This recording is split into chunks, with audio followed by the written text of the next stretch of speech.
Hello everyone, I'm John Anderson. I'm what you could call the smelter guy at Skarn. I think I've spent most of my time working in smelters, looking at smelters, analysing smelters for probably far too many years. But as I quite like smelters, it seems a lot of other people get a little bit worried about things. What is it about smelters? Well, I don't know. It just seems to be that when people mention smelters, they run to the hills, to their happy place, whatever. And I guess thinking about this, what have we got to do to get over that? And I guess the thing is, we've got to get rid of those clouds and just really get back to basics a little bit and talk talk about what is smelting and what is mining and how they interact and whatever. I mean, it's actually quite interesting. I even look at my own company, Skarn, and we have what is our tagline here? Securing mining's future. I actually look at that and go, so where's the smelting in that then? It's all about mining. But when I don't know, I stopped and had to think about things. I actually thought, well, in fact, isn't smelting the answer to that question? Because if you think, a mine produces concentrate, but you can't actually do anything. That's not the metal. That's not the product you want.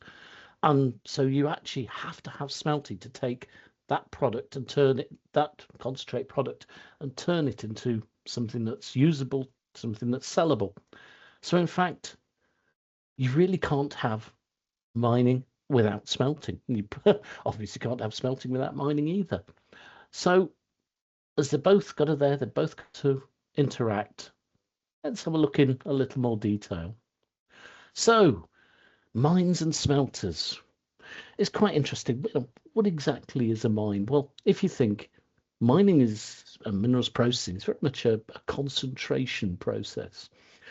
If you think you start with a sulfide mineralogy, for example, and you work it through and you end up with a sulfide concentrate. And essentially what you do in the mining and minerals processing stage is concentrate the value you want up as you work through, but it's still a sulfide at the end of the day. So what exactly then is a smelter in that scenario? Well, if you think we've already said, you can't have a pile of concentrate. Um, you need something different, sellable, usable. So basically, a smelter is very much a process that it's a changing the form. It's taking that pile of material and turning it into a metal that is then either branded, say an LME product. So very much that change of form is two ways. It's both physical and it's also chemical. You're taking your sulfide, for example, that's as a concentrate, a dust, and you're changing it physically into a metal, but you're also going from the sulfide through a number of stages to get a metallic. So it's a chemical change. Now, obviously in there, I've mentioned the P and C words, so I could see a number of people starting to get worried, going, he's talking about physics and chemistry. He'll be on to maths soon. Um, okay, things can get very complicated in smelters, especially if you're designing them or looking at flow sheets. And yes, you start getting into complex numbers, dimensionless groups, things like this. But really, is that what we need to know? Especially when we're looking at things like emissions. So let's not get worried about physics and chemistry.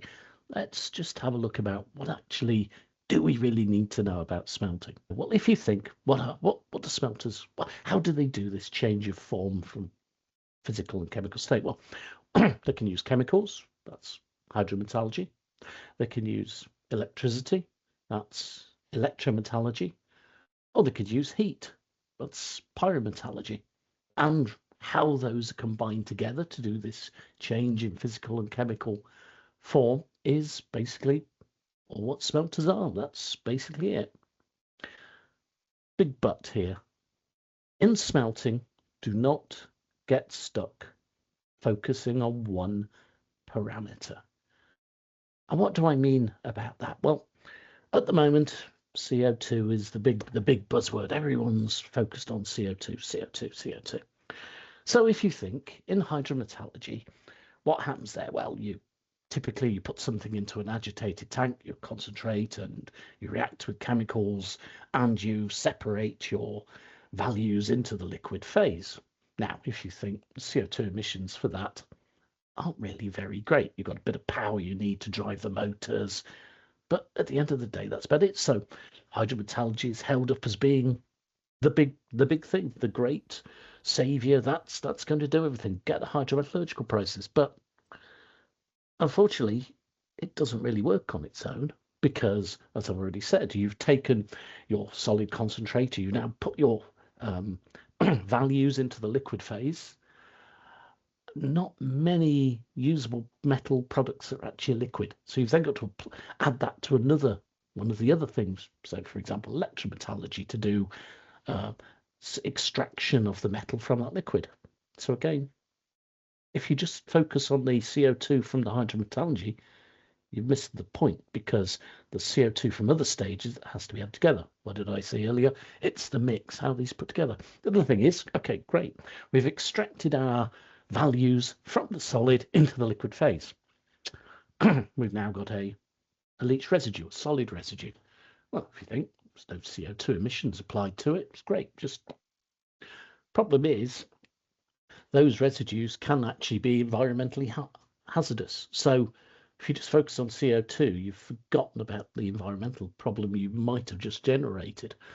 The other problem you've got is, yes, your hydrometallurgical stage, you've focused on one value that you've extracted. What about all the other things? If you think in a concentrate, say it's in concentrate, you've not only got zinc, you've probably also got lead, silver, gold, cadmium, all sorts of things that you probably can recover and make a revenue stream from. So just focusing on the CO2 in that leaching stage, you've missed the extraction part of what's in your residue. So don't focus on just one thing. Classic example in hydrometallurgy there. Electrometallurgy. Personally, I can't really get really keen on electrometallurgy. I guess, I'm sorry, got to go back to school again. You'll remember the tank with the two electrodes in, your anode and your cathode, and you would put some power through, and that would be, and you'd see metal plating on one, job done. It's a process, it works well, but it's very interesting. Hidden within that are two very different types of process, and they can have massive impacts on the CO2 emissions. So just focusing on the CO2 emission figure, you miss the differences. What are the two types? Well, you have in electrometallurgy of electrorefining and electrowinning, and they have a huge difference in power usage. If you think of electrorefining, say in copper or lead, you start with an impure anode, and literally you apply an electric current and you plate pure copper on the cathode on the other side, or lead on the other side. That uses 300, 400 kilowatt hours a ton. Quite a lot, but if you've got a green grid or something like that, that's not too bad in terms of the sort of CO2 emissions and usage. Electrowinning, unfortunately, if you think you have a tank of electrolytes, so in zinc, for example, that would be zinc sulfate. Your anode and cathode are essentially inert. I mean, the anode is the anode, yes, is a lead silver material. The cathode is a sort of starter sheet, which is typically aluminium for zinc. You then, when you apply the electric current, you plate the zinc onto that. Now, breaking down that electrolyte to actually do that requires a lot of energy. In zinc, you're talking 4,000 kilowatt hours a ton. 10 times different if you think, and that makes a massive difference in CO2 emissions. Especially depending on what grid you've got. If you have a very clean grid in terms of CO2, well, it doesn't, it's not a big change. But if you haven't, then that can be a huge thing. And in fact, for zinc smelting, for example, the energy uses in tank house completely dominates the CO2 emissions of the other stages, which are both hydrometallurgical and pyrometallurgical. So beware, don't just focus on the CO2, what's hidden behind it. Finally, pyrometallurgy. You could say the son of Satan, whatever, call it all sorts of things. It's has a huge CO2 footprint. And why is that? Well, typically it's because it uses carbonaceous materials in there for heat or to generate the correct reaction environment within the smelter. So, for example, everyone, the blast furnace is a classic. They have layers of coke, iron ore, coke, iron ore, coke, iron ore. Obviously, there's a huge amount of coke in there, which will be burning to CO2. CO2 emissions are huge. If you have, say, something like a top submerged lance, where you're treating, say, leach residues, for example, in zinc, you're injecting coal in there, it's reacting, generating to CO2, big thing. So at the end of the day, why would we use pyrometallurgy when you could just use hydrometallurgy? Although we've already seen there's a few issues in using that, but you think pyrometallurgy, it's all in pyro's heat. To do a lot of the reactions, for example, look at the way copper is produced, where you're basically fighting the battle between iron, sulfur, and copper in the primary smelting unit into the converter, etc., etc. To do that, you have to be at a high temperature. You can't do that at room temperature. Same with zinc in the ISF.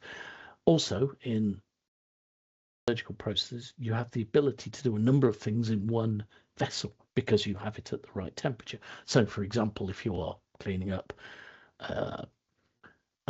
say leach residues, within there you might have, say it's from zinc, you probably got silver, gold, bit of lead, cadmium. You can, if you get to the right sort of what we call smelting temperatures, high temperatures, you can extract all those and recover them. You can't really do that easily in any of the other processes. So at the end of the day, don't just focus on one parameter in terms of, say, CO2 and just write pyrometallurgy off. It has a very key plant, and as we said, it's the mixing of all these together that makes a smelter work. And yet it allows you the ability to recover not just one, but a number of metals from your concentrate. And so at the end of the day, there we are. There's not really that much you need to know about smelting. Just remember, chemicals, heat, electricity. How do they, mixing those together makes you a smelter. And it allows you to change the form of your feeds, be they concentrate or even recycle materials, very important there for smelting, and make them into something usable and sellable. So don't get worried about what smelting is. Let those clouds move away. It's all pretty straightforward. Thank you very much.